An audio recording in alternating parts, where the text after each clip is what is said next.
Okay. All right. Here we go. This is the Two Beans and a Screen podcast. And the best way I can probably describe what this will be is just two people who like K-dramas chatting about K-dramas. And other media. I think, basic rundown, we won't waste your time. We're going to talk about the show we've been watching. But honestly, we just wanted an excuse to talk about the things we enjoy. And so we figured maybe some other people out there would enjoy listening, sharing their reactions for shows, movies, anime, who knows what else in the future. But we're definitely starting with K-dramas because I feel like that's one of the things that we bonded over, especially. A little bit of background, we both work in the industry in some form or another, but honestly, we just really love K-dramas and everything that we watch, and so we figured this would probably be a good way to do that. Is that a fair summary? Yes. All right, so one quick question before we get into what we watched. What was the first K-drama you can remember watching? Descendants of the Sun. I watched it in 2017. I think it came out in 2016. So I've got into the K-drama scene pretty late compared to other people. Not compared to this guy. Okay, yeah, but you're white, so... Which is very valid, very valid. Descendants of the Sun is one of those ones that I always hear people talk about. Have you seen it since you first watched it? No, I haven't because I don't want the magic to be ruined. The last few episodes were already pretty questionable, and even then I was like, am I really gonna keep watching this? This is whack. Yeah, okay, fair. Yeah. Absolutely fair. But that's kind of how I feel about the first one that I watched too. Which one was yours? My Shy Boss? Which I think was originally called My Introverted Boss. I think so too. Yeah, I think it was like bought by Netflix and they like renamed it to make it more marketable to Westerners. And so, hey, it worked on me. I clicked on it. Yo, I watched Descendants of the Sun on Netflix too because I heard people talking about it and I didn't know what it was. And then I saw it was on Netflix and I was like, a K-drama on Netflix? That's wild. I'll watch it. It works because that's exactly it, right? A lot of people hear about Korean dramas. Like I had watched Korean movies for a really long time, like whether it was, I don't even know, The Host, that sort of thing. It was finally time, and then I dove in, and now, well, it's 3 years later, and I'm still watching them. So that's a good sign. 3 years for you. 5 years for me. 5 years for you. But like, that's a long time. I actually didn't watch too many because after Descendants of the Sun, that was kind of it for me for a while. Didn't really watch anything else. I think the next one I watched was the year after, like Scarlet Heart. I don't think I've heard of that one. Scarlet Heart Rio or something? Yeah, I don't know. Well, it's basically the main character goes back in time. She meets all the emperors and stuff like that in those dynasty period eras. drama. Yeah, and it's Cool. IU. And it's IU. See, okay, this is a big thing because one of the things we're going to talk about with the show that we've been watching is there's a lot of actors that are present in a lot of the series, and you get to know them in certain roles, and whether it's child actors, singers. There's like a whole star system that has mostly, I think, dissolved in the West, but is very, very prominent in K-dramas and I guess Korean media in general. But it's really interesting to see because when I started watching dramas, whether it's a small drama or the biggest drama out there like Parasite, the actors are in both. Like they're in everything. And it's just really funny to get to know all these different faces and the roles that they are often cast into. And it's really cool to see someone be cast against part like IU.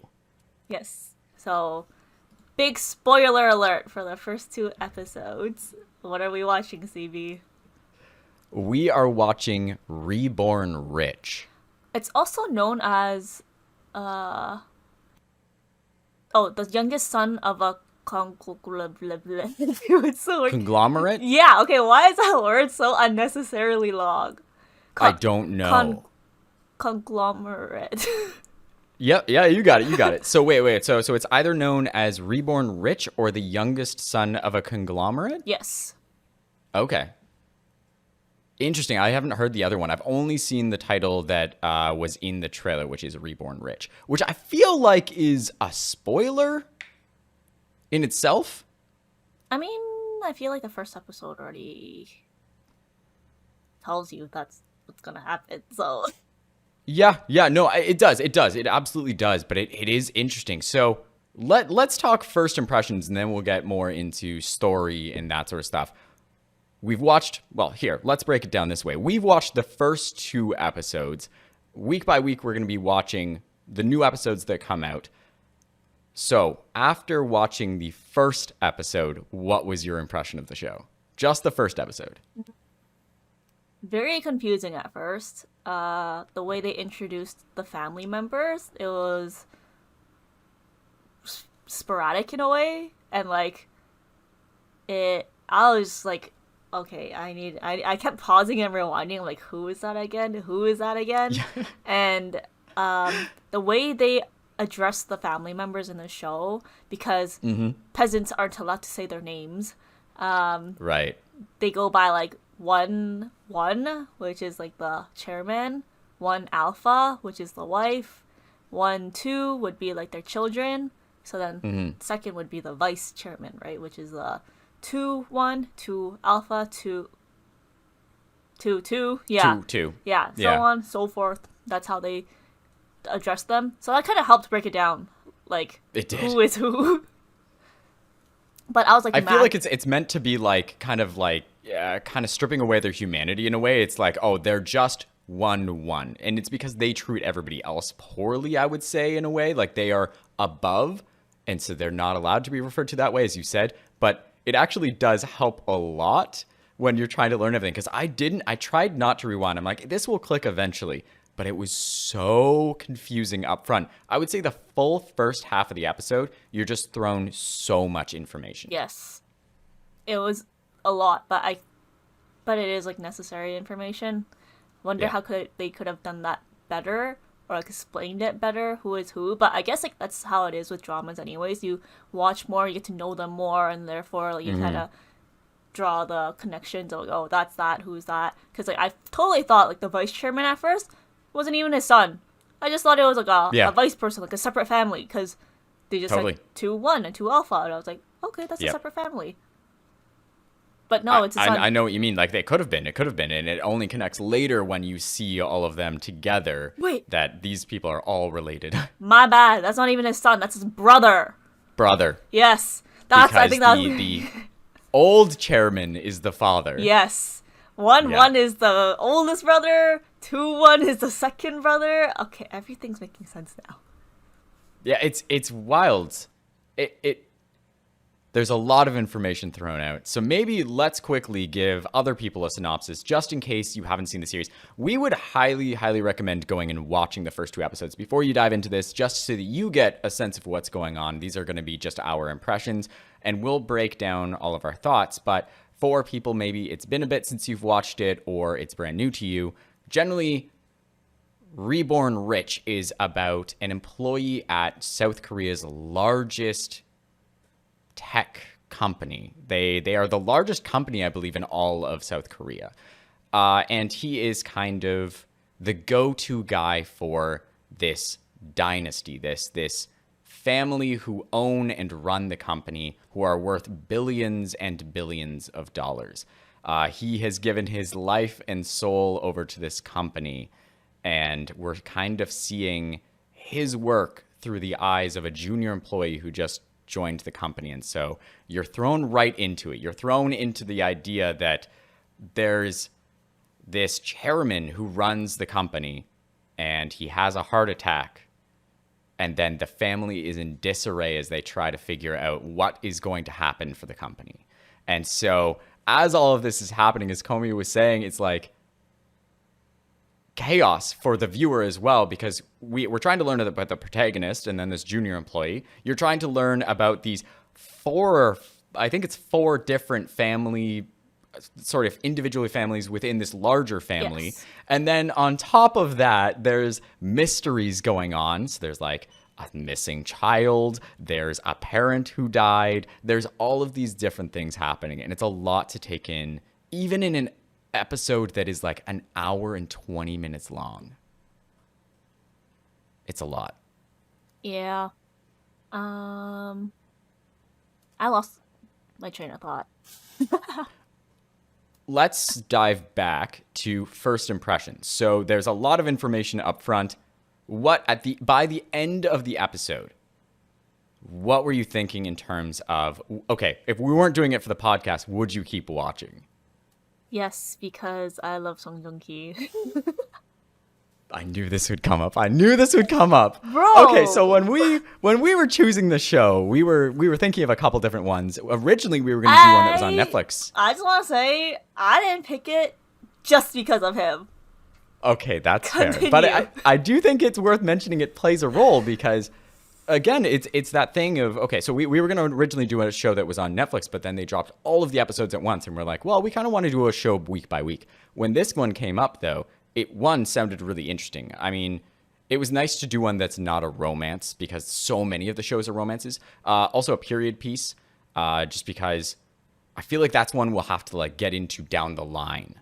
It's a little bit harder to just jump into as a casual viewer. And then this one also had a recognizable face for us, being our leading man, who also happens to be one of your favorites, right? If not your favorite, absolute favorite. Yes. Okay, but I think also the very first K-drama I watched was Descendants of the Sun, which he was the lead of. So it kind of like, yeah, he was the very first actor I watched.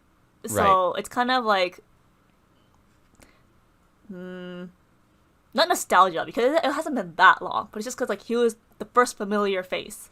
So it's just like good to see him. I completely get it. Yeah, that's kind of like Kim Tae-ri for me because one of the movies that I first watched where I went, wow, okay, Korean cinema is offering something that you cannot find anywhere else was The Handmaiden, and Kim Tae-ri was in that, and she blew my mind with her performance because it was so. One minute you get one thing, another minute you're getting a different thing, and it was a performance that just really stuck with me. So anytime she's in something, I will go and watch it for sure. And that was her very first like movie too, which is insane. Totally.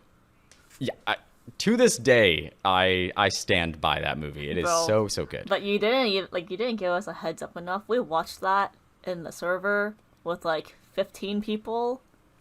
I tried. I said it was not for under 18. I tried giving somewhat of warning. Still, it was a spectacular movie, but that was not a movie you watch with like 15 people.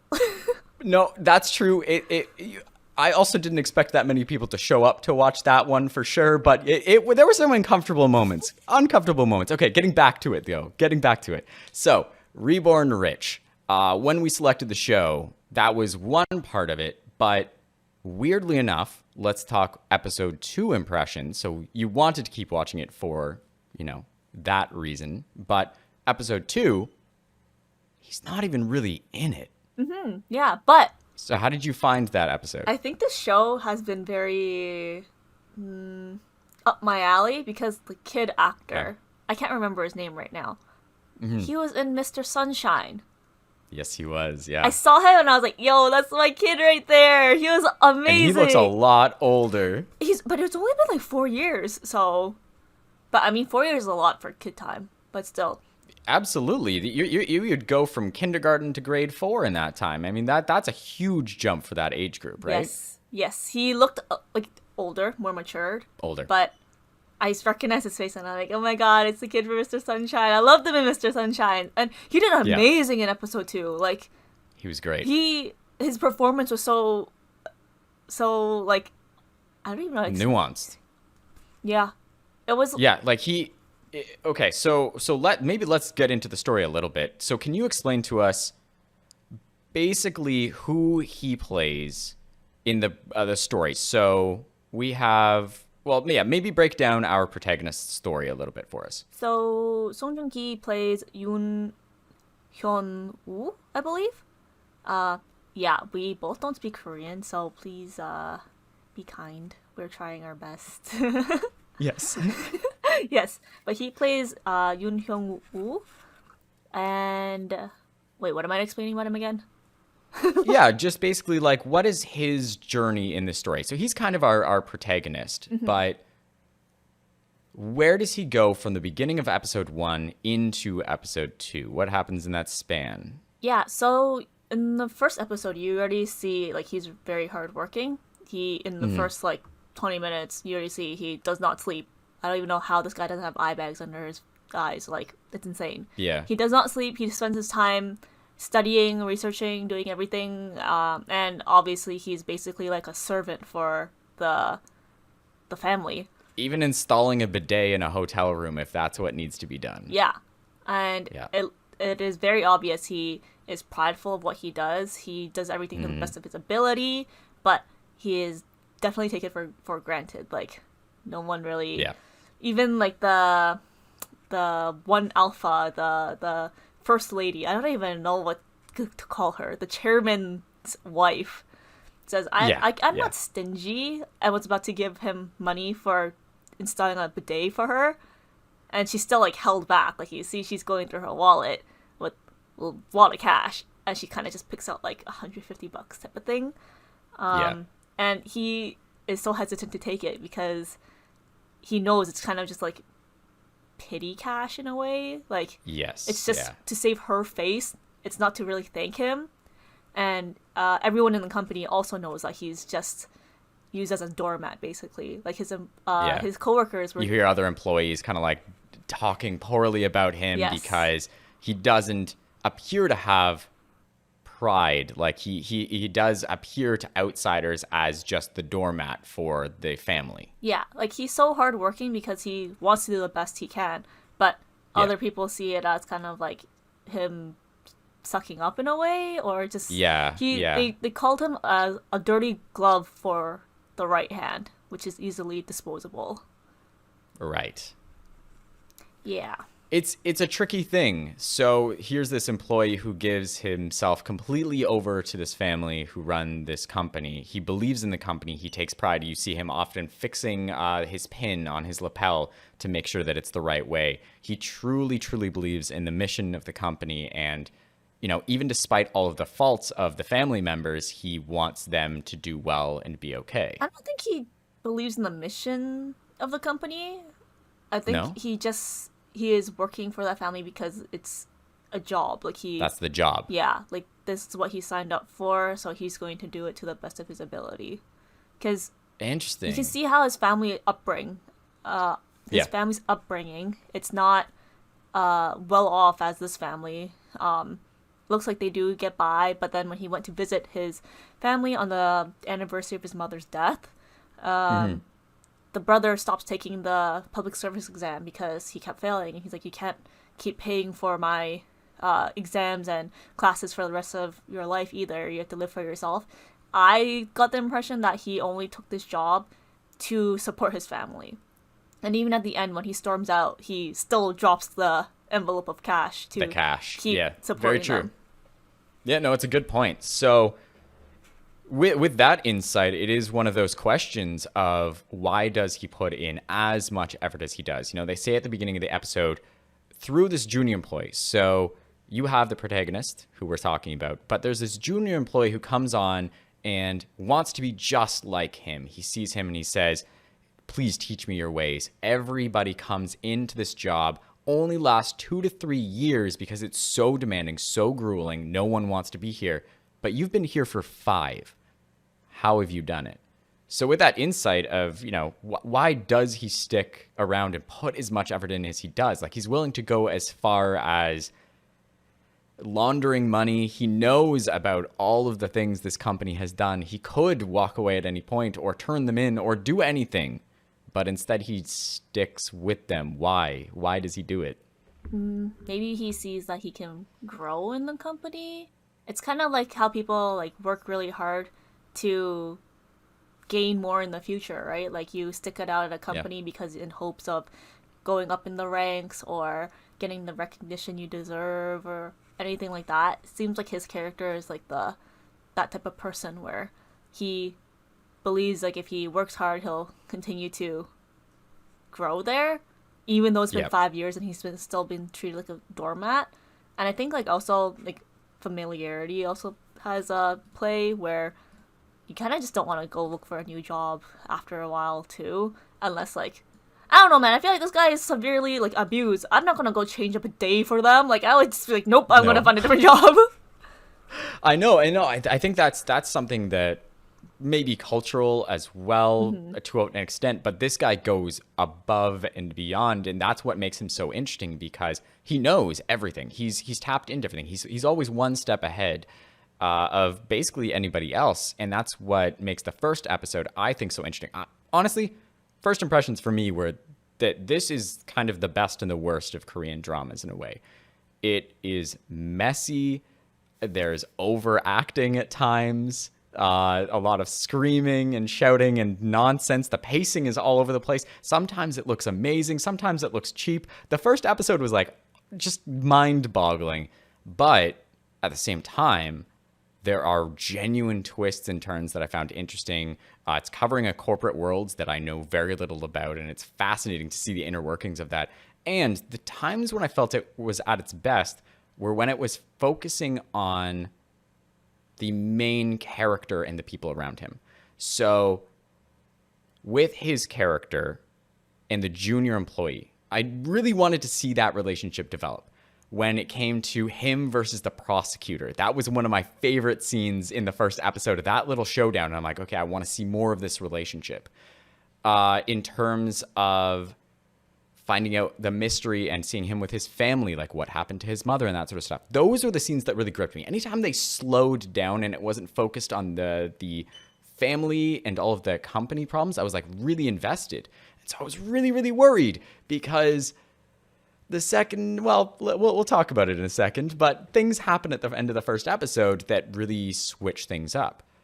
That was my first impression. It's messy, but it's really interesting, and I was hooked by the end of the first episode. Yeah. Then we get to that ending, and it went... I was like, oh, we had an ending. Why is this still going? And then it kept going, and then another thing happened, and I was like, oh, okay, we're good.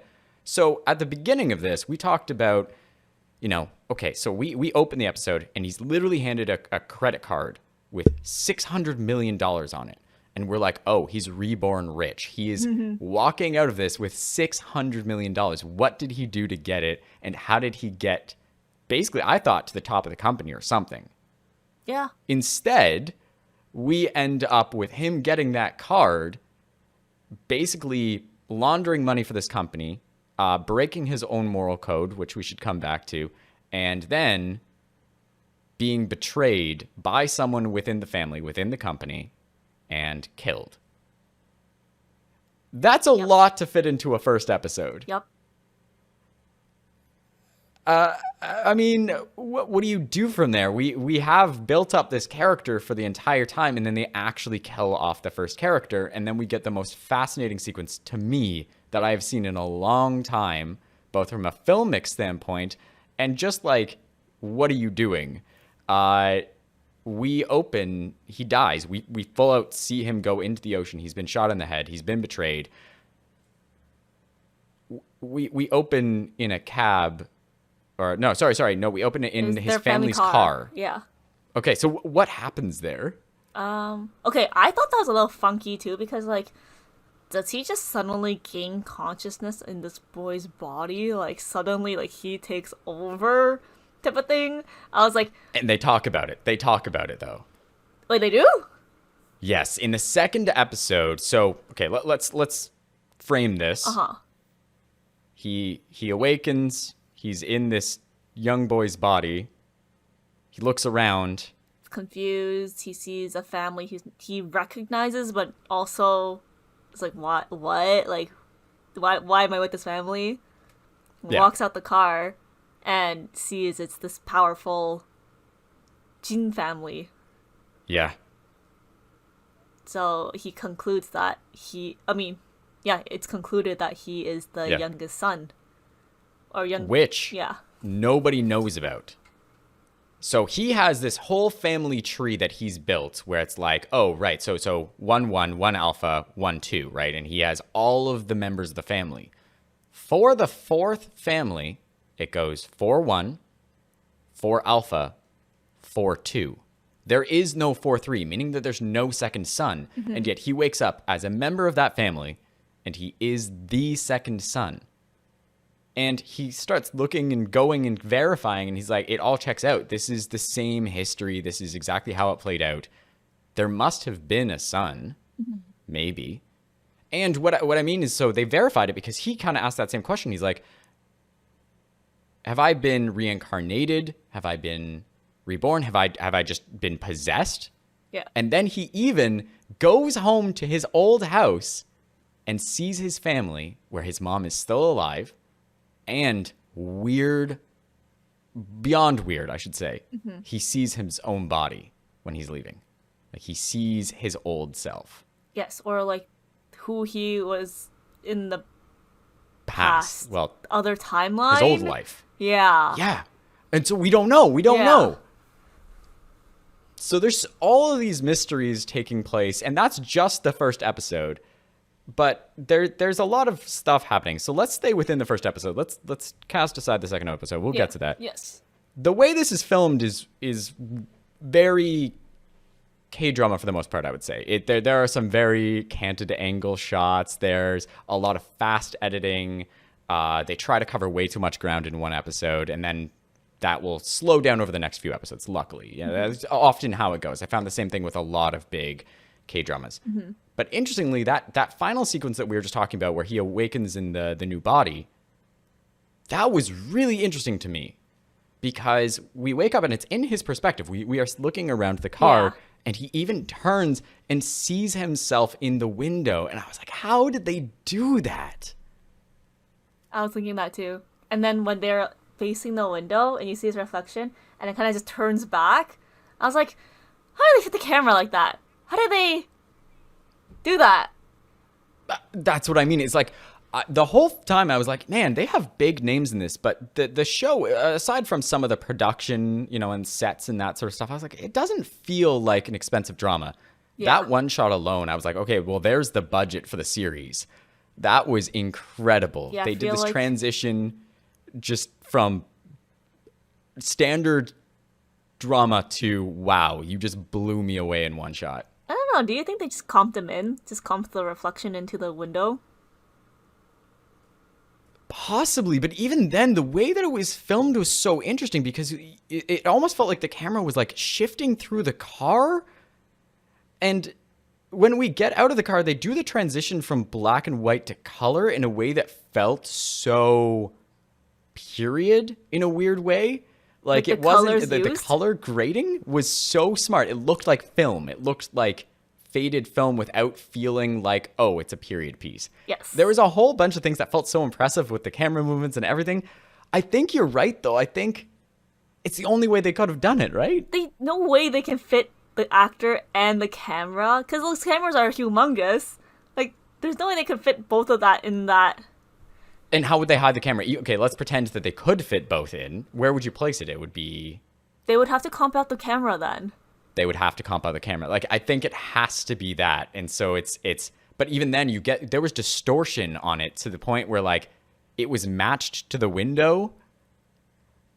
So impressive. So impressive. And so ending that first episode, I was like, okay, there was a leap in what I thought this show was going to be. I thought we were getting a business show, and he was reborn rich through some activity that he took part in, whether it was he was getting sworn into the family because of some betrayal. I thought, like you said, that opening shot is the end shot that we're going to get, and it's going to be the story of how he got there. Mm-hmm. No, this was a story about this man who gives his life for this company, gets murdered, embroiled, gets murdered, and then becomes an actual member of the family, like a 12-year-old boy. And at that point, I was sold, but also confused, because we went the full-on isekai route. Yeah. I mean, I think when we first read the synopsis of, like, when we were picking the drama, I think it did say, like, dude gets killed and he gets reborn, or something like that. So I kind of... Interesting. ...expected something like the end of episode 1. But, yeah, I don't know. It was, like, I can't remember what I was, like, actually expecting, but I wasn't thrown off after seeing that, because I think the synopsis did say something about he gets reborn. Right. I think I, like, blazed over that part because I was like, oh, okay, I know who's involved. I know it's a kind of an, not espionage, but like business-oriented show. Totally, I'm with you. It's my kind of story. It's very driven by very, shady things in a big way. Yeah. That's cute. Oh, no, sorry. I'm just trying to focus my camera. I think it's Oh, like... it's a cute little light, though. I think it's like... Sorry for the people listening. She's Yeah. dancing around with the little light now, trying to get her camera to Yo, focus. explain what the light looks like. It looks like a beluga, a whale. Yeah. Is it focusing? It's a very cute whale. I feel like I it's think so. focused It looks on... focused to looks me. focused on the mic. That's very possible. Okay, nice. so there we go. Let's talk a little bit about the transition into episode 2 because we talked about it a little bit before, or at least hinted at it. The main character, the actor who plays the main character, not in episode 2. Song Joong Ki's on in episode 2, yes. Yeah. So I know unfortunately I am so bad with the names. It's okay. very hard for them to like stick with me. Okay, we'll try our best. Also, before we move to episode 2, I just want to say, Yeah. I thought the cool shot of the family, where it was like it was like aerial view of the family walking out into the horde of the... Oh yeah. I thought that scene was sick, or like that shot was sick. Yeah. I'm like, that is an epic way to like introduce the family. You see how powerful and corrupt true. they are. Yeah, 200%. That's the thing. I felt like there were certain shots where I was like, okay, this is a high budget production. There were even some of the set design. Genuinely, when we saw them all gather around that long table with those chairs, I was like, okay, they each have a spot at the table. That is a statement piece of furniture right there, that chair. There were shots in the hospital and that sort of thing where I was like, yeah, this is a high budget production. And then there were other times where I was just sitting there wondering, is it the quality of the video? Is it the lighting? I don't know. Something feels not quite there. And so when we hit the end of the first episode, though, I was like, okay, definitely a high budget production. And then episode 2, just to bring it back to that one more time, because the production quality for the entire episode was super, super high, in my opinion. I liked Like, it. it felt like episode 1 was kind of just a little... It was finding its footing, and then episode 2 was just straight across the board, really high quality. Yeah, I even liked the little production design when he was visiting his family, his brother and his dad. You can see like the little stickers and notes left on the door. Like, I just love those little details too. Like, I thought the production design overall was pretty good. Like, Yeah. in episode 2, when you see him visiting his old mom, I guess, and Yep. you see his new mom coming in, you can see the contrast of like their clothes.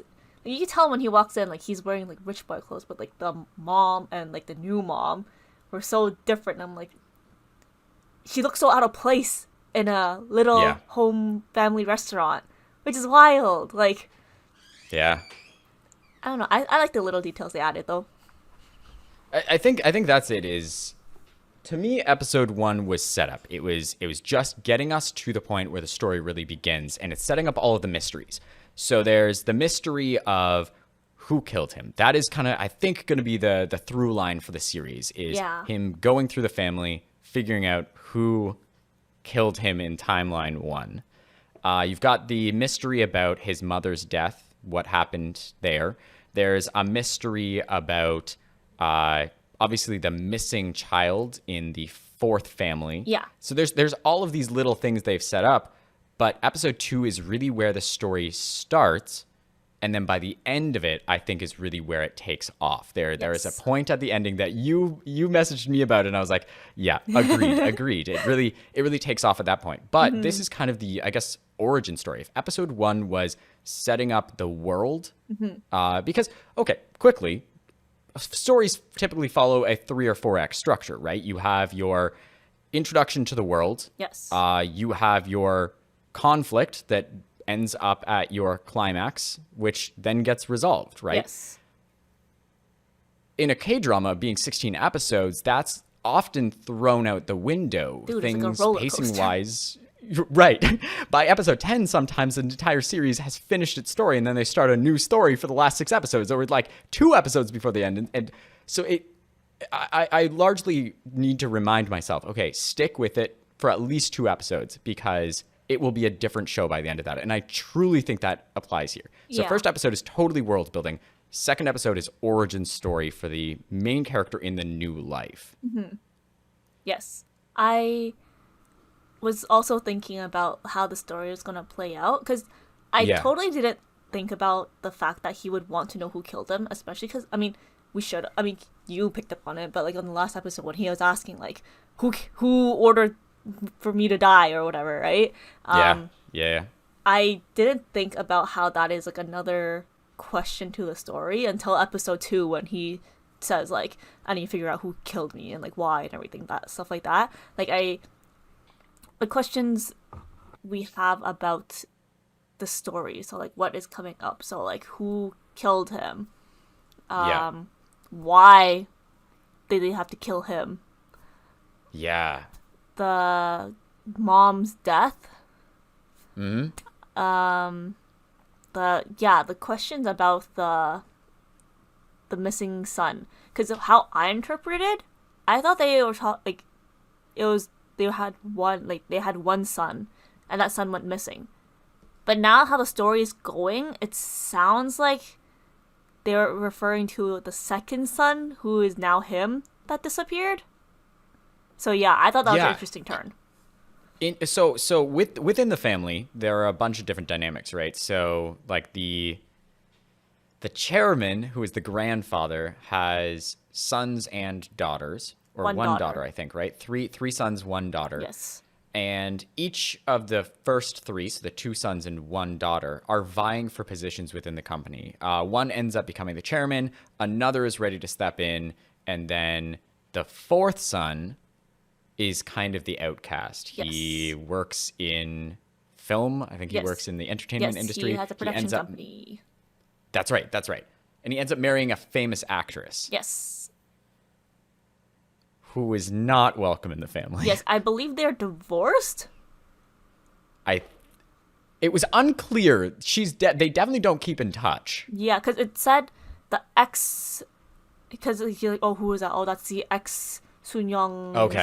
Something. And then when she went to see them, she was like, Yes. oh, am I still an unwelcome guest? Like, I feel like if they were still married, the husband wouldn't have been so shocked to see her. Yeah, and he specifically said, like, I can't even reach her. So yeah, that makes sense. So divorced. And when they were when they saw this actress enter the elevator, it was the main character and the junior employee. He was explaining that relationship, but he also was saying that, oh, I didn't even know they had a son. And he refers to the son as, oh, I think he's in the entertainment industry, but not with Sun Young, like our company. Yeah, they're not affiliated with Sun Young. With Sun Young. Okay. So what's interesting is I totally interpret it the same way that you did.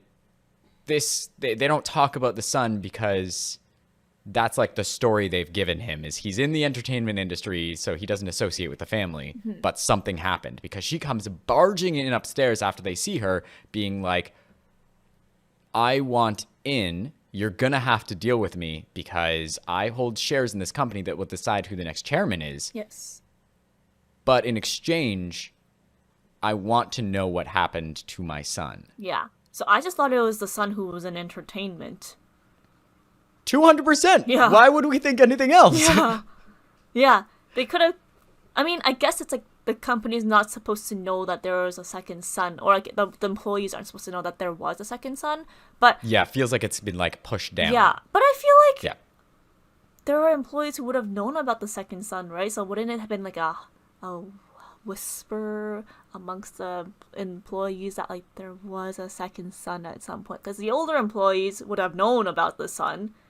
So like why, like, I feel like the younger ones probably could have heard something about it, right?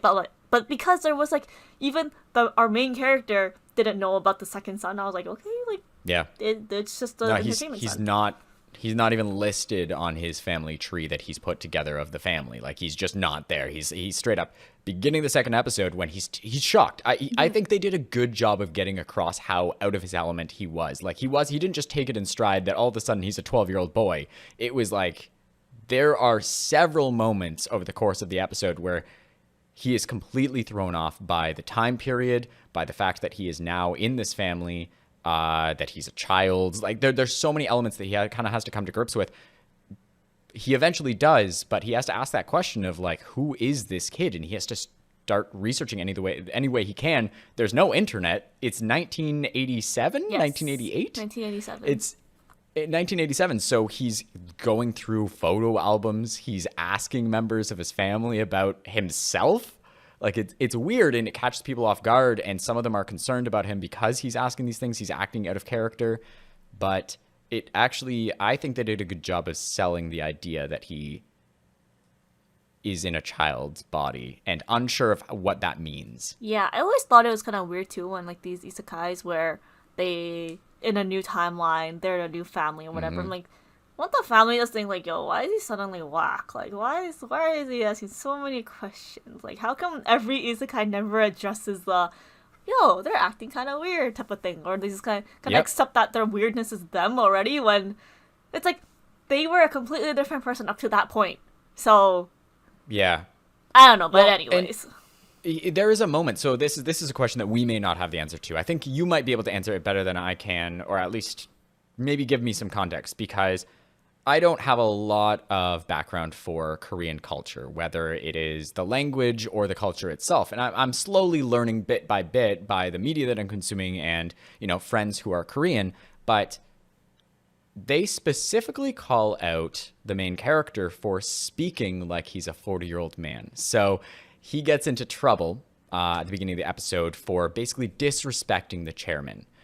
He does something that's very disrespectful, and then he goes back to apologize. That's kind of his way in. He sees an opportunity to get close with the chairman and change his fate, essentially.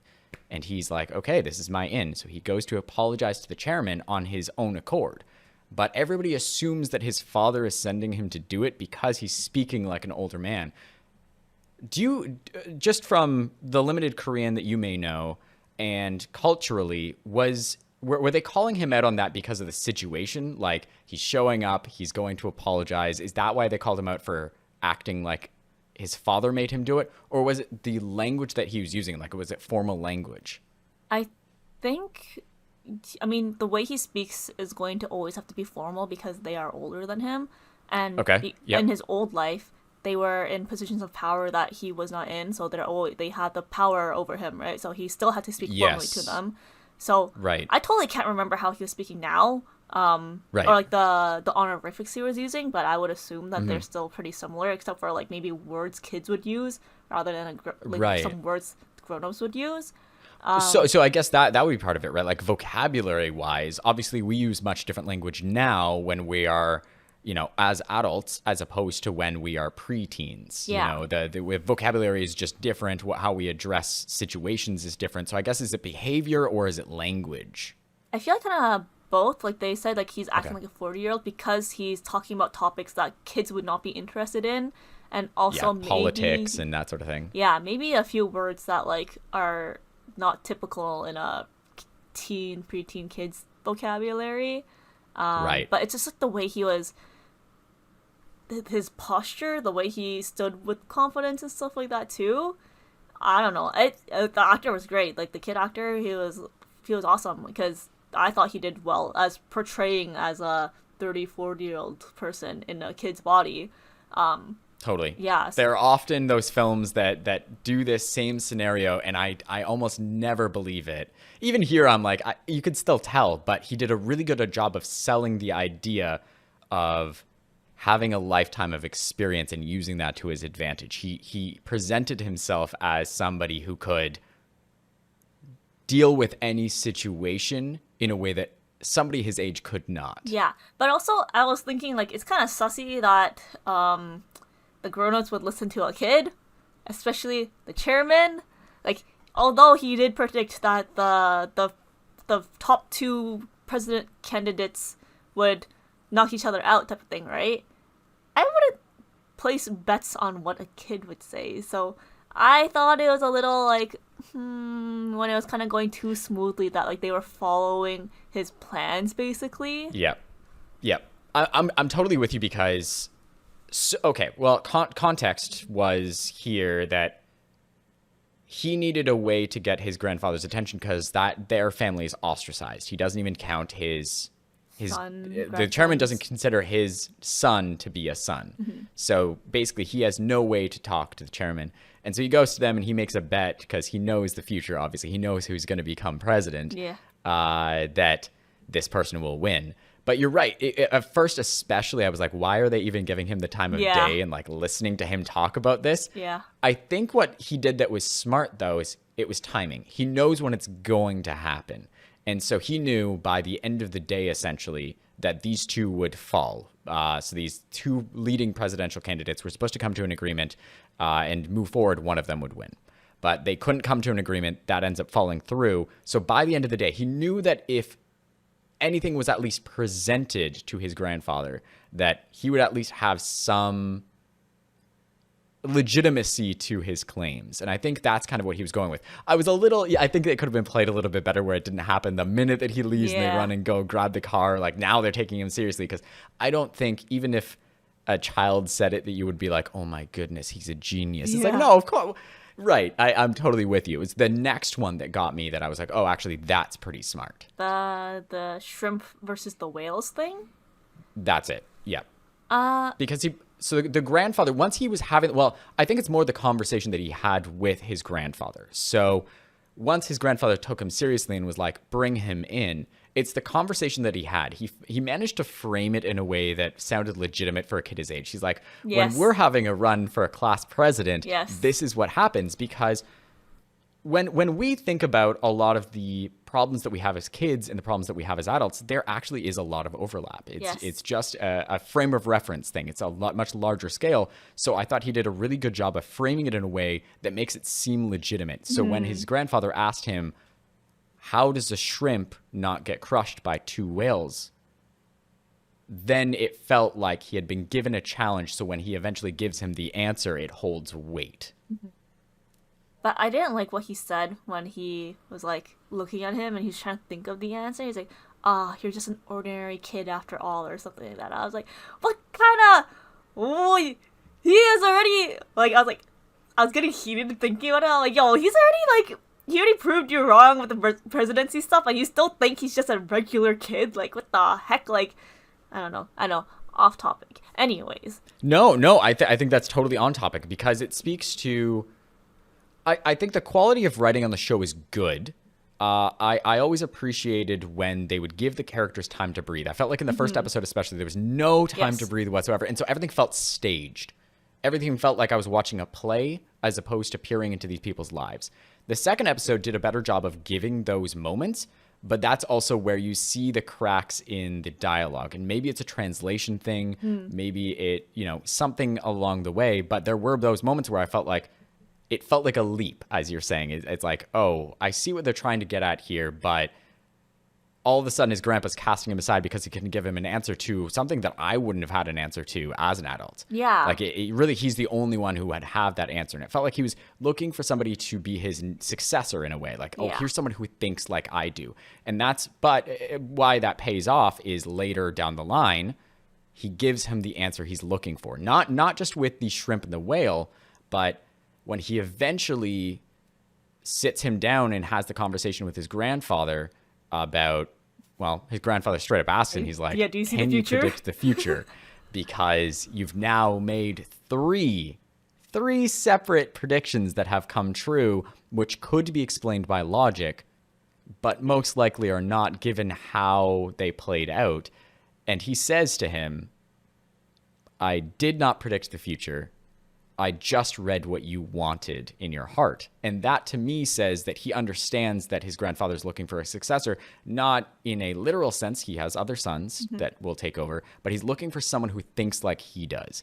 And I thought that's how they did a really good job of tying it back, because in the moment I had the same thing. I'm like, this is such a leap. We're having these like giant leaps of logic for these characters who are just like accepting what this kid says. But it makes sense once you understand that he studied the chairman endlessly through his autobiography, through the company, through all these things. He understands how to get to him. And so that's what I really like. Yes, I really liked that line when he said, I can't see the future, but I just saw what's in your heart type of thing. I'm like, yo, he got him hooked now. And like, I know that the chairman is evil, technically, because his company is not very moral, doesn't have really good morals. But I was kind of like, yo, I am rooting for the chairman grandfather to kind of go like, lead the grandson in a way. I want to talk about this. I want to talk about this a bit. It's because I don't know if the chairman is the one who makes the company corrupt. I think probably there's part of that. I think it's his son who takes it down that path. Yeah. So, but what I want to talk about is that, and also the characters who have been most interesting to you, because the chairman is near the top of that list for me. It would be so easy to paint him as this evil head of this dynasty. Mm-hmm. And yet, and there are moments where he is not a kind person. Yes. To his wife, to his children. We see him publicly shame his own son for not bringing value to the family because he did not stay with the company, because he wanted to do something in the arts. Yes. He's a bad father. Yes. He's a bad grandfather. Yes. He's very good at running a business, and we see moments of not weakness, but tenderness, and that's what makes him interesting to me. Yeah, I see what you mean. Yeah, because now that I'm thinking about it too, do you believe that not the first chairman, the second chairman, so one now in the present day in first episode, his son, the one who has a heart attack. Yes, the one who has a heart attack. Do you think his son meant what he said about wanting the company to have better morals and like right their wrongs and everything? Because I was hoping like he's kind of crazy, like you kind of see in the beginning and in the past where he says like, oh, you've been like messed up from the beginning type of thing. Mm-hmm. Yeah, like, do you think that he truly wanted the company to go down a right path? And it was, like you said, probably or like it can most likely be the first eldest son that kind of led the company down a bad path. Like, do you think it was something that I was questioning the entire first episode, and then I kind of forgot in the second episode, if I'm being completely honest, because we see him when he's young and he's crazy, and so you're just like, he's crazy. He gets better in the future, and then you think about it, and you're like, does he though? He does not. Yeah, I don't think he does. Or like, I think like he's crazy, but I think he does want to do good. Yes. Okay. So that's where I'm still questioning, because I had the exact same question the entire time. When we first see him, he is going to his father saying, I want no part in this company. It is corrupt. I don't want any part in it. And then he runs away as his father has a heart attack because he doesn't want to get blamed for it or something. Yeah. He's scared. He has said something he doesn't mean. Already in a bad position, but we know he's driven by emotions by now. When we see him the next time, he lashes out at the employees of the place he's staying at. He lashes out at the main character violently in that regard. Yeah, he friggin' hits him in the head and doesn't apologize at all. With a golf club as well. How did he not have a concussion? Dude, it must have just nicked him. Yeah, I was like, dude, he could have died from that. Straight up. And so he eventually goes and he does make it in time. He makes his speech. At that point, I was wondering if he's doing it out of a matter of manipulation because now he's made a public statement, meaning they have to stick to it. And so he's sticking it to the rest of the family, or does he really mean it? And then you have the third incident. And the third incident is the one that made me question the most. So our protagonist lives by 3 rules. And I thought they did a really, really good job of selling that through. I always kind of like this cheesy shtick of like, a character has a code to live by. It always just makes it interesting, whether it's Batman, Ryan Gosling's character from Drive, whatever it is. When you give them rules to live by and they have to break it, that's interesting. That's always so interesting. I wish they had stuck with it even longer because his character has these rules. So he always does what the higher-ups tell him. Yes. He never asks questions. Yes. And he never judges his own decisions. Like he doesn't have any judgments about it. Like he doesn't basically like what you said. Like he doesn't pass judgment on what he's told to do. Yes. So with those 3 rules, if they tell him to go and install a bidet, he's like, I'm not going to question, I'm just going to do it. If he's told to go and pick up a bag with $100,000 in it, he's not going to ask where it came from or any of that. He's not going to ask whether it's the right thing to do. He's just going to do it. But he does come across something that is going to harm the company because he finds out that someone is siphoning money out of the company, which is what we talked about earlier, where he eventually gets killed because he goes to retrieve that money. Mm-hmm. But that's the first time that we see him break his rules because he goes above his manager's head, who told him to forget about it, who shredded the documents, and he goes to the new potential chairman, the one who acted out violently. And I was like, is he in on it? Yeah. Did he know? Yeah. And it felt like he was about to get turned on for bringing this up. And they played that scene so well because up until the moment that he fired the manager, I genuinely did not know what was going to happen. Yes. But I still don't know if in that scene he even knew about it. Yeah. He could have played him, and he could be the one who had him killed for finding out about the money and basically taking the money for himself. At the end of that first episode, we see him basically finding out that the manager had then gone to one of the other family members and said what had happened. Mm-hmm. So it seems like maybe he didn't know, or at least he had been betrayed by the manager. There's so much... There's a lot of layers to these characters already, at least the ones who we've had time with. I feel like we haven't had a lot of time with a lot of the other family members yet. Yeah. So I'm hoping each episode we're getting bit by bit, piece by piece. And I want it to be built out like a murder mystery. I want to know that each of these people has some reason to take him down. I want to know every little part of their history so that they all are equally guilty and potentially on his side, because I do think there is good. Another character who I am questioning is the mother. So which mother? His mother in the new timeline. Okay, yeah. The actress. Mm-hmm. She's using her leverage to find out about her son. Mm-hmm. But that's not to say she hasn't done anything. She is a very clearly loving mother in the past. She is very caring for her son. She's very caring for her husband as well. Like, she seems like a very committed mother. She's putting up with this family, which she does not really want to be a part of, for her sons. And so it begs that question of what went wrong and how far did she go? Mm-hmm. What would she do to get her son back? If that means $600 million, I think she would do it. Interesting, yeah. I genuinely think that there could be so many of these characters who would go to that length of murdering somebody, especially if it's only an employee. Yeah, in their brain, it's just another employee, right? Yeah. And so we're all cogs. The way they treat him is very interesting. I think it says a lot about each individual member of how they treat him. Like, as you said, the wife of the new chairman, 1-1, so in 1A in this case, one alpha, she goes to give him cash and then doesn't give him much, as you said, which says a lot about her, right? Like, she thinks of him as like... Right. That line is so good. It's so good. That spoke volumes about her. Whereas other characters, when we meet his future father, so 4-1, yes, he just thanks him for what he does. Yes. And is that manipulative? Is that genuine? I feel like at that moment I took it as genuine.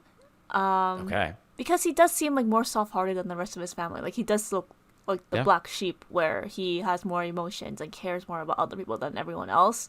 But I like what you said too. Like, I like how they set up the story where everyone seems guilty about something. Yes. And I usually feel like so many dramas are so predictable. You can kind of guess like where it's going. But like, so far, like, I know it's just the first 2 episodes, but like, there have been like things where I expected and like and it's not, and I'm like, oh, I enjoyed that. Like, that was not what I thought it would have been. And I feel like go on. Oh no, yeah, and I feel like just for people who do consume a lot of content or media, or is in the industry or related to the industry, we kind of do can predict a lot of things that can happen, because it's just like what we learned in school as well. So it's like really refreshing when I'm like, oh, I'm genuinely surprised. Like that's not how I thought it'd go down. It's very difficult to tell a story that has never been told. Yes. There are so many variations of the saying, great artists borrow, the best artists steal. So yeah. That general line of thinking, I butchered that, but the idea is that there aren't original ideas by this point. We have been telling stories for thousands of years. It was originally orators who would go from town to town telling stories, and they would just get built upon. We didn't have written communication for a long time. And so now when we've been telling these stories, and when we used to have tens or dozens or maybe hundreds of stories, this year alone, we're having thousands of productions all telling stories. The same basic story is told time and again. So how do you subvert those expectations? It's very difficult to do without it being just a twist out of nowhere. To make a motivated twist that makes sense, makes you feel something, and pays off is very difficult. So when there are stories that can do that not once, but twice and 3 times, and still feel like they're not just pulling the rug out from under you, it's well done. And I think if this show can keep that up, this could be really, really great. Yeah. I wouldn't say I have like high expectations for this show, but I'm enjoying it so far. Like I'm entertained. I'm like I'm invested. I want to know more of the story. I need to know the answers. That's it. I don't think I'm going into the show like when I think about some of my favorite K-dramas, like Our Beloved Summer, I was so invested from moment one. I don't know why. Everything just clicked for me. I was like, I love these characters. I'm so in with every element. I don't think that's the case here. Like I said earlier, it's kind of the best and the worst for me. I'm really, really loving the twists. I enjoy the quiet moments. I think they've done a good job of setting up the mysteries. But I'm also not really a fan of the way a lot of it is filmed. I think some of the performances are really, really good. I think, correct my pronunciation here, it's Song Joong Ki? Song Joong Ki. I'm pretty sure I'm saying it wrong too. I say Song Joong Ki. Ki? Okay. Song Joong Ki? Song Joong Ki. I haven't seen a lot of his works, but this to me is actually one of his best so far. Okay, because it's so against character. I know you're comparing it to Vincenzo too, because like that's the only one he's in, and like that drama was sillier than we thought it would be. It definitely was, yeah. But I really like that drama because I like it when it's funny. I like it when it's kind of more serious too. It's talking about like the mafia, illegal things, like, and it somehow tied in humor, which I think it's really hard to do, especially when it's supposed to be like a darker topic. It's like the mafia and like the business world type of thing. Yeah. But they made it funny. I don't know. I really like that drama. I think he killed it at that. But this one is a lot more serious, and you can see his character. I don't see him as just like just another character of Song Joong Ki. Like I feel like this one. No, and I think that's kind of what I'm getting at. Is with Vincenzo, it's not that his performance was bad by any means, but when you saw the first episode, you knew who he was going to be. There wasn't like a lot of character exploration. He did a very good job of being charismatic and funny. Mm-hmm. And we also watched a movie, a Netflix original sci-fi movie with him and Kim Tae-ri, funnily enough. Space something or other. Space Sweepers? I think so, yeah. Okay, so he was in that, and he kind of stole the show, him and Kim Tae-ri. Yeah. The rest of the movie, not so great, but they were great. But what I really like here is, even though I know exactly what he looks like, I've seen him in several things now, he was almost unrecognizable because he's so timid and yet confident at the same time. He seems self-assured with what he needs to do, but he is never making eye contact. Okay, this is actually another cultural question for you, because in Western culture, I would say it's a sign of respect that you look at someone's eyes when you talk to them. Whereas it felt like here, it was actually a sign of his respect for his superiors that he wouldn't look them in the eye when they were giving him instructions and stuff like that. Would you say that's true? Yeah, I think so. I don't know, maybe like looking at them in the eyes is kind of like a sign of, I don't know where I'm going with this, but yeah. Yeah, no, I feel like, yeah.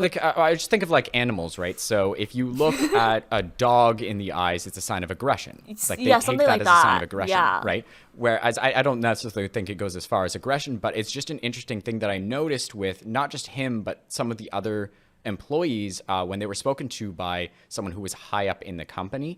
It felt like they didn't look them directly in the eyes the entire time. Like they would kind of lower their head a little bit. And then they would look up for confirmation. Yes. And so it was just an interesting thing because, again, I was always taught that look someone in the eyes, it's a sign of respect when you're talking to them to show you're paying attention. And so it was one of those things that I thought was really interesting about his character. There was a lot of mannerisms that he seemed to take on that I have not seen from him before.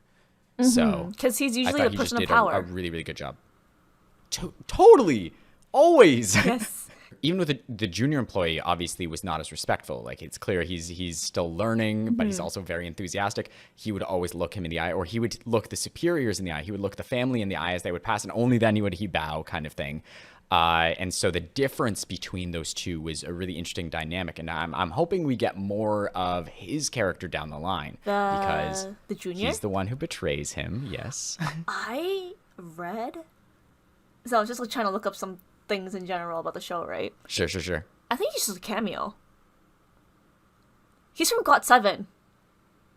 That's why I Yeah. recognize him. I didn't recognize 'Cause him I at actually all. thought he did a great job.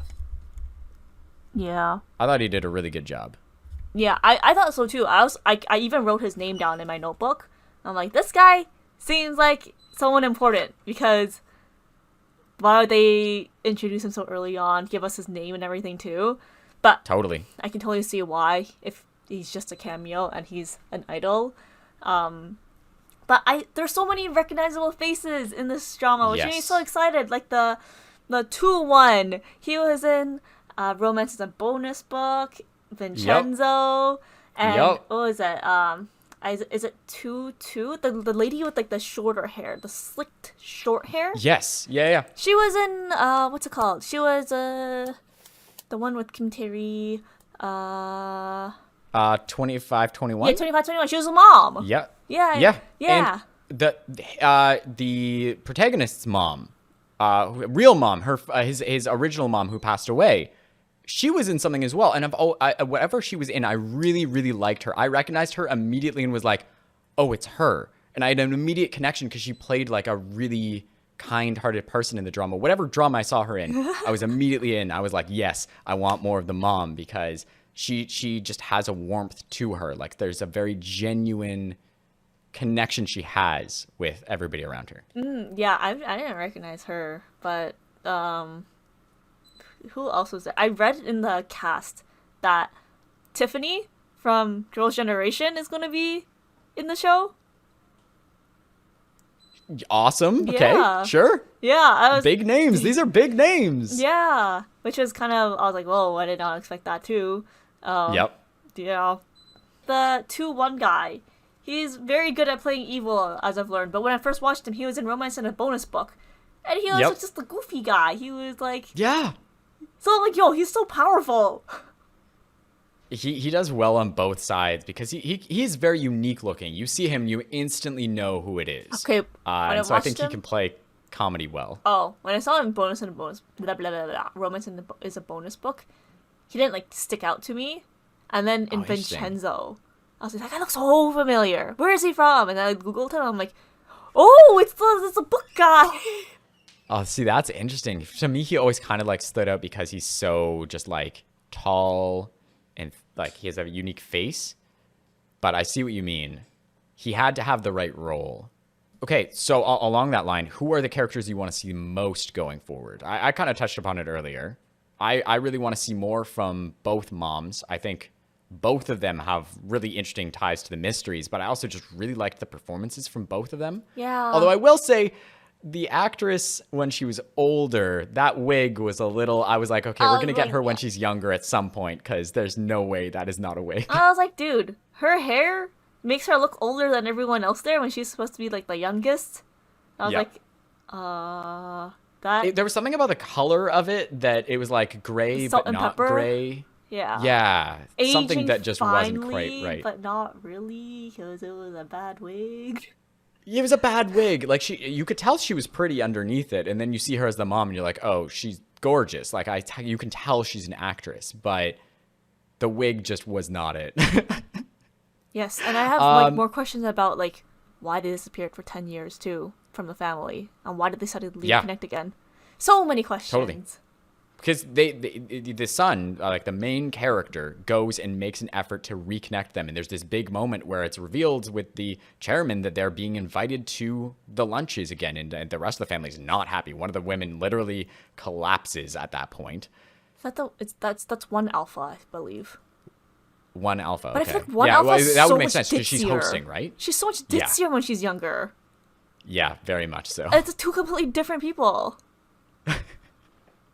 It's weird because I guess, you know, when she is trying to appeal to the mom, like her mother in the family, she comes across really, really ditzy. Whereas in the future, it feels like so cold. She's mean. Cold, but I guess she just doesn't need to put on that front anymore. The only thing she has to keep up appearances for is that she's wealthy. Bro, and why does she age so much in the future? Because, what was it, 2-2? She's the exact same actor. You can tell that she's the same. Yep. Several, I think almost all of them are the same except for maybe two of them.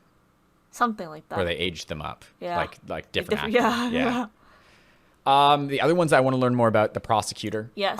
I'm curious. Initially, I was like, oh, yeah, she's another prosecutor. It was their interaction where he basically calls her out and she's kind of taken aback by his response. I need to know more. Like, is there going to be romance in the show? There was no comedy at all in these episodes. Yeah. I don't think they're hinting at a romance, but I don't think so either. You never know. Yeah. I'm really curious because they had a lot of chemistry and she seems interesting enough on her own. There's some sort of, as he said, vendetta, or maybe she just really cares about her job. So maybe there's the law school connection there. I don't know. But are you all good? Oh, yeah, I think the lights fell or something. Why is my camera being weird? Hello? For listeners, her camera just went out of focus and yes. It's not focusing anymore. Back out comes the whale light. But yeah, I wonder if there's a law school connection because at the end of the second episode, the deal that he makes with his grandfather is that he can bring something to the family that no one else has, and that is a prestigious law degree. Yes. And so he manages to get an acceptance letter. That's right. And so we see him going to law school on the first day as the top entry student. Yes. And proclaiming his name. Yes. His new name in his new life. But he looks exactly the same. Okay, but I feel like they couldn't get away with like getting a new actor to play Song Joong-ki because it's Song Joong-ki. Like you can't. They have to show his face again. But wouldn't it make more sense then to have a different actor in the first episode and then reveal him in the third episode? I know what you mean, but it's not gonna like captivate people enough too. And like, but it has to. It makes no sense. Now there's two of the same person in the world who look exactly the same. I mean, they're different people, but they look exactly the same. Whoever was supposed to be what was his name again? His new name, Dojun. Jin Dojun, I believe. Dojun. Yeah, maybe the old timeline him is now this new timeline as Hyunwoo. You know, like. So you think his old self looks different?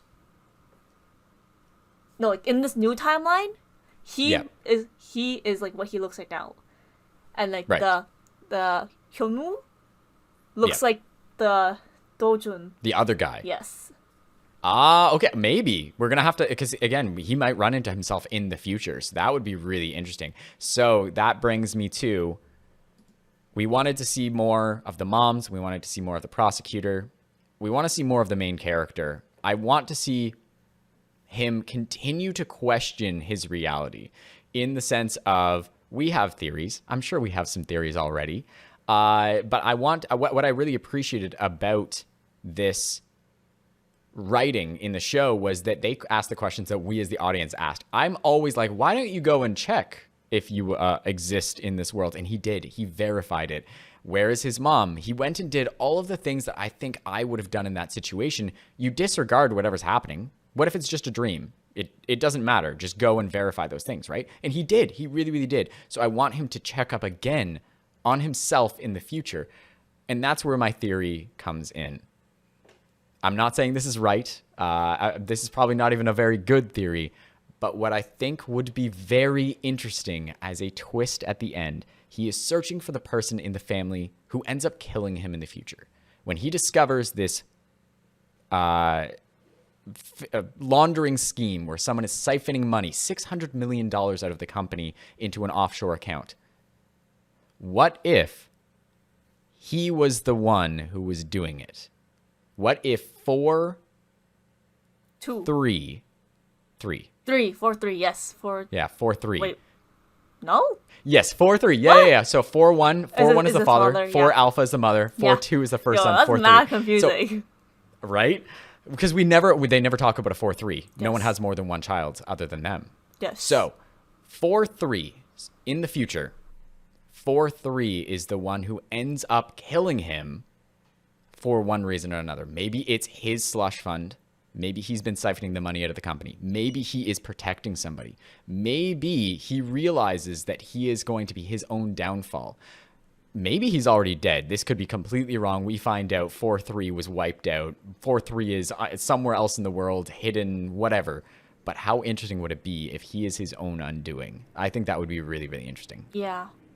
I think what his interaction with the prosecutor girl. Yes. Yep. He asked her, like, why are you doing this? Like, do you just despise Sunyang group?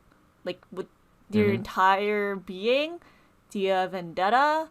Or are you just doing this to the best of your ability? Like, yes.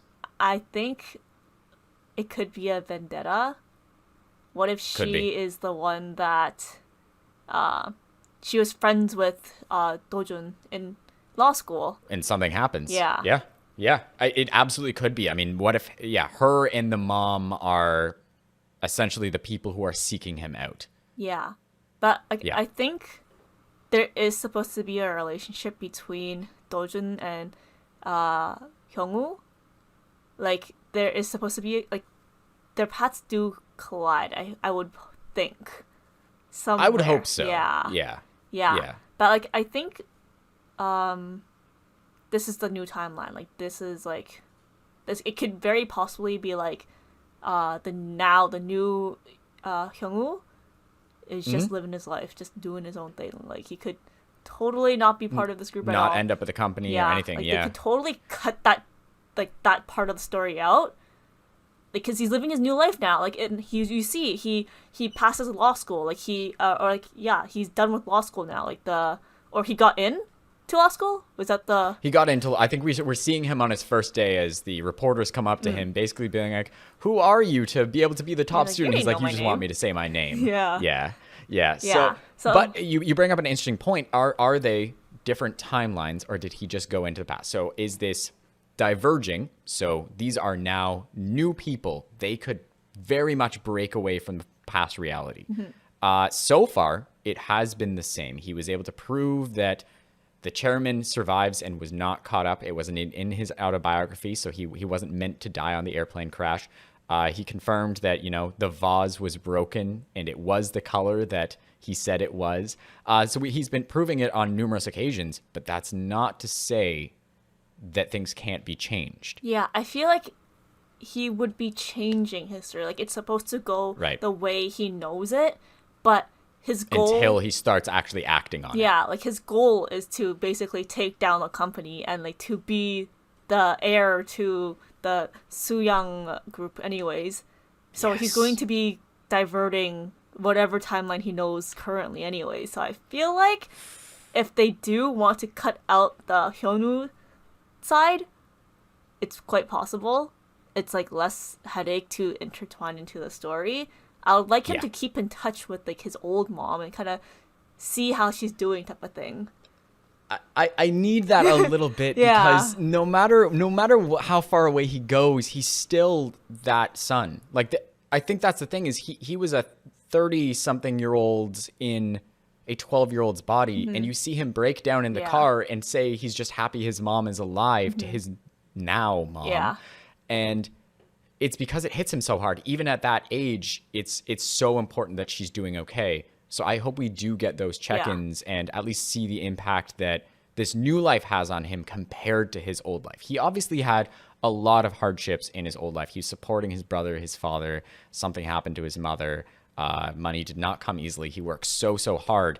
In this new life, not everything is given to him. Obviously, he's working equally as hard, but it's just a very different reality and different hardships. And I want to see what that actually looks like. Yeah, I know what you mean. I'm also wondering, what does he plan to do with that plot of land that he got from his grandfather? It was an interesting deal. He made a very good point. Money will devalue or lose value over time. Yes. Land is just going to gain. Is he just going to make an investment? But no, the grandfather was like, hey, that's useless land. Yeah. He's like, just pottery people were there or something like that. Like I don't know why I was hoping that he was going to use that land for his old family somehow. We don't know. Yeah. Maybe he does. Yeah. Or I don't know, man. I just think, how is it like not sus that this kid is talking so eloquently and so big brain? I don't want money. I want land, type of thing. Because I think what he's doing, he knows it's suspicious. He knows that no kid talks like this. But the chairman doesn't care, and he knows that. The chairman thinks that he thought like that at that age. And he's waiting for somebody to step up and show the promise of what he thinks his children should be. And none of his, obviously his children are all pretty intelligent. Okay, that's actually pretty cute. It finally focused. How long have we been talking for? She put an octopus on top of the microphone, and it now focused for her. It's perfect. But yeah, I think he was always just waiting for his kids to step up and see things the way that he does. He obviously, to get to where he is, he's had to think differently than other people. And we see it with talking about semiconductors, right? So semiconductors are what are used in like graphics cards and so many electronics. And that's what he was talking about and why he's a good CEO, but maybe not a good person. When it came to that labor dispute, he was like, I don't want to rely on people. I don't want to have to deal with laborers. I want machines to do the work.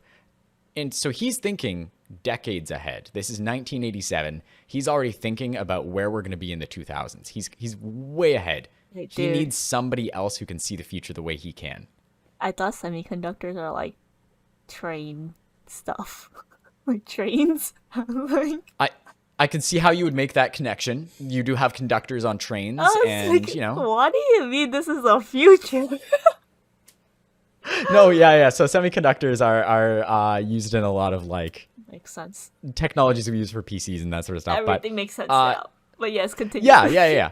So I mean, but that's also interesting because they're using the historical context of Korea being behind at one point in terms of technology. You have the U.S. and Japan, and when we look at modern day, Japan has actually fallen off. Like when we were young, I imagine we always thought of Japan as kind of being the leader in technology, whereas nowadays you don't hear about many Japanese phone companies or that sort of stuff. You have Sony and some others, but it's mainly Korean technology like Samsung and other leaders in that space that are kind of known internationally. And so he was thinking decades ahead. He's willing to lose $130 million when money is already tight to stay a leader in the field. He needs the brand recognition up front. And I think it's interesting that they went with a fictional company. I think it was necessary for this kind of alternate reality where they're the biggest company in all of South Korea. And that allows them to kind of play with that history a little bit and be like, oh yeah, that's how we made our name, was in semiconductors, because it's specific. And at the time, nobody would have cared the way that they do. But now, I mean, semiconductors were one of the things during the pandemic that were so hard to come by, but were going for extremely high costs. So we had a shortage of them. Knowing that now historically, it makes it really, really interesting from a business perspective. And I like that they've grounded it in that way. Yeah. Can't believe I thought it was trains. Hey, as long as it worked in the story, you know what? Dude, you don't need to know much It about didn't it. make sense in my head. I was like, what do you mean you don't need people? People have to maintain those like train stuff. I thought it was like parts of a train or something like that. I was like mad confused at that moment. I was like, huh. He's really investing into trains. Okay, I'm just gonna roll with He's it. all in on those trains, you know? Yeah, dude. And he's like, yeah, technology's the future. And I was like, yeah, but what does trains have to do with it? I love it. I love it. Yeah, okay, dude. This show, it talks about so much, like, so it has so many business terms, and like, you know, subtitles go by pretty fast too. Yeah. I was like, wait, back up a little bit. Wait, what did they say again? Sometimes because I was like, I'm not well versed in this world, so it's already. Yeah. I was like, okay, this is a little bit confusing, and like them talking about all this It stuff I was. don't know about makes it a little bit more confusing. I think again, how much information was thrown in the first episode was a little insurmountable in some ways. There's obviously the cultural barriers of just like knowing how the businesses work, all of the different names, all the relationships, all the technical terms, the business terms. Yes. Even his position within the company. I've never heard of like a future asset position before, and so I was kind of trying to figure out, okay, Yeah. if it's a future asset, it's probably like protecting the company's, future Like in PR some way. I get almost, that, like- but yeah, I think just whatever needs to be done to protect the legacy or whatever it is, right? So there were a lot of things to keep track of. I think they did a better job in the second episode of kind of like explaining a little bit of that, or at least slowing things down. And I'm hoping now with him in law school, we will see more of that come to life. Yeah, I think you definitely have to stick it out in the first episode, have everything thrown at you, and then Yep. we can Just go with it. Yes, we can just move on and learn more as we keep going. All right. Well, we have talked a fair bit about the 2 episodes. Yes. Are you excited for the next episode? Yeah, dude, I want to see how life is like for him as the new. What is his name again? Jin Do-jun. Jin. That sounded weird. I want to see how life is. Dojun. Tojun? To? Tojun? Tojun? Yeah, I mean, I feel like someone will correct us if we're saying it completely wrong, but like I hope so. like that D sound is kind of like a D/T, so Oh, interesting. Now is the time for me to start studying Korean, you know? yeah, now it. is the time. Yeah.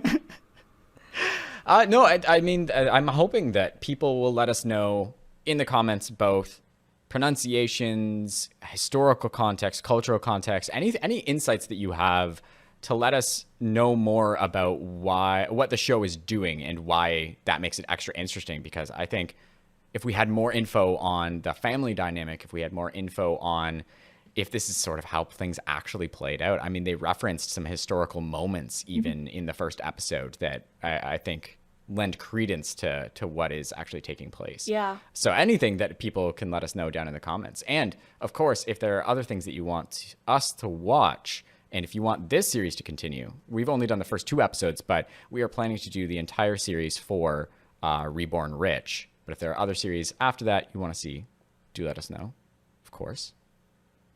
Qomi, I think that's mainly going to wrap it up. Yes. Any final thoughts for our first ever episode of 2 Beans and a Screen? I think this is definitely like a good drama to start on. It is. There are so many questions that we have that we want answers for, and our beloved Song Joong-ki, and yeah, I don't know. I feel like this drama is like up my alley because it is more mystery in a way too, which I think is a lot more entertaining than romance. But how do you feel so far?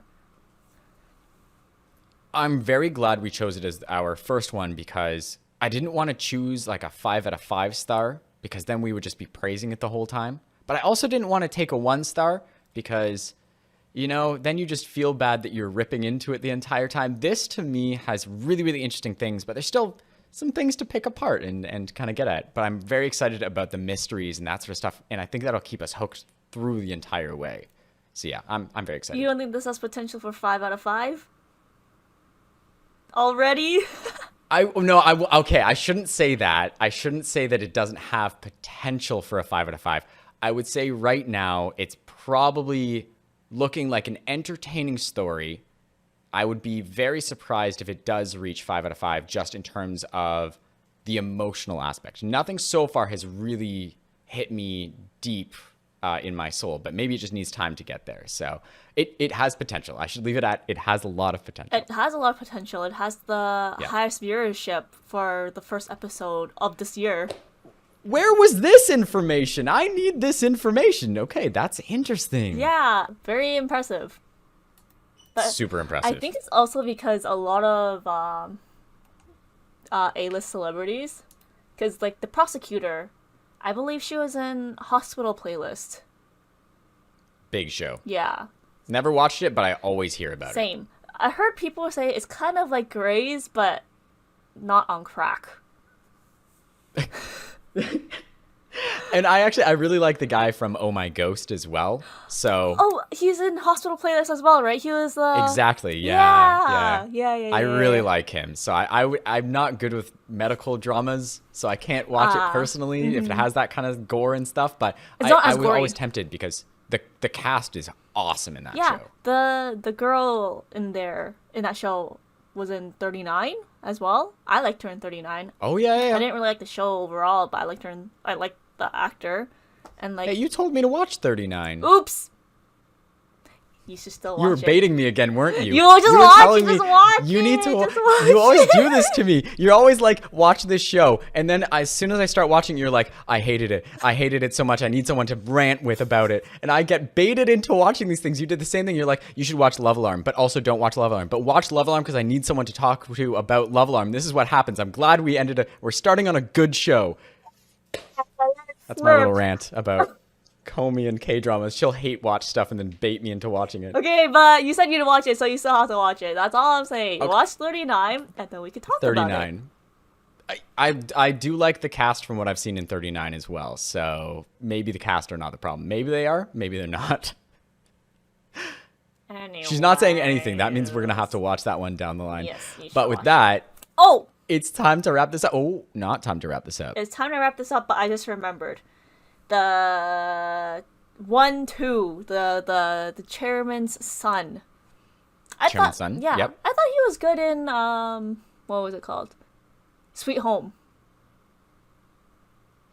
Oh my goodness, that's who that was. I was looking at him the entire time wondering how I knew him. It's because we watched Sweet Home together. Yes. That's where he's from. Yes, he's in Sweet Home. He was also in a recent drama, too. I'm trying to look it up. Yo! Wait! Where is this guy from again? This guy named Kang Ki-dong. I know you're not gonna know by his name, but he was in... Not by the name. It's Okay Not to Be Okay. He was the goofy friend. Goofy friend. Oh my goodness! Yes! Yeah. He's in a bunch of stuff. Yeah, he's in Romance in the Bonus Book. Apparently he's in the show too, so... Have to keep our eyes out for him, because he always plays a goofy character, yes. So I would like to see him do a non-supporting role, or at least not play the side character who's a goofy. Yes. So the 1-2 guy, I thought he was so familiar in Sweet Home. Sweet Home. Yes. Yep. It was because he was in Mr. Sunshine. Oh. He was a guy so speaking I've also Japanese. seen him in two stuff. This is all making sense now. Yes! This is all making sense. He looks so familiar in Sweet Home. It's because he was in Mr. Sunshine. And he was in 25-21. And again, these are some of the biggest dramas. Like when I think about cast in terms of performance, in terms of ratings, all of it, Mr. Sunshine won so many awards. It was a huge budget production. 25-21, really big production, really high quality. Netflix produced, I think Studio Dragon again. It just... This show has so much, and I guess that's why I was a little disappointed in terms of production right off the bat in the first episode. But it was Studio Dragon, right? So this one's not Studio Dragon. I don't think. So I feel like the quality is kind of like it's not going to be the same. But there were moments where I was really blown away by the quality. So pulling back to one thing, the property that they shot on for the chairman's house in the second episode. Mm-hmm. Oh my goodness. That is like Parasite levels of gorgeous home. Yes. you see the property where he's walking. So they had the party outside, and I was like, yeah, sure. The kids are wowed. It looks very 80s. But you see the property when he's just walking around it, chatting with his right-hand man. That property is stunning. And it's very clear that they tweaked it to look more from that period. It's just mind-blowing. That sort of stuff, I'm like, okay, there's clearly money behind this. Yes. Hopefully we'll be able to see the budget for the show after it kind of concludes. I think so. I think we'll dig into this and try to find some info. Oh, this actor's also in Glitch, the one that we were going to watch. That is a discussion for another time. All right, and with that, we are going to wrap this up. This has been Two Beans and a Screen, the podcast, video, series, something. We don't really know what it is, but we're just having fun doing it. If you enjoyed this and you want to see us do more episodes for Reborn Rich or many, many other shows, make sure to subscribe so that we have some people to share our love of K-dramas with, like the video. What else do I say in these things? Smash that like button. No, leave a comment below. Leave a... Do you think I do this very often? Leave a comment below. Let us know what you're thinking about the show. And with that being said, Qomi, thank you for this first episode. Thank you, CB. I guess see you guys next week.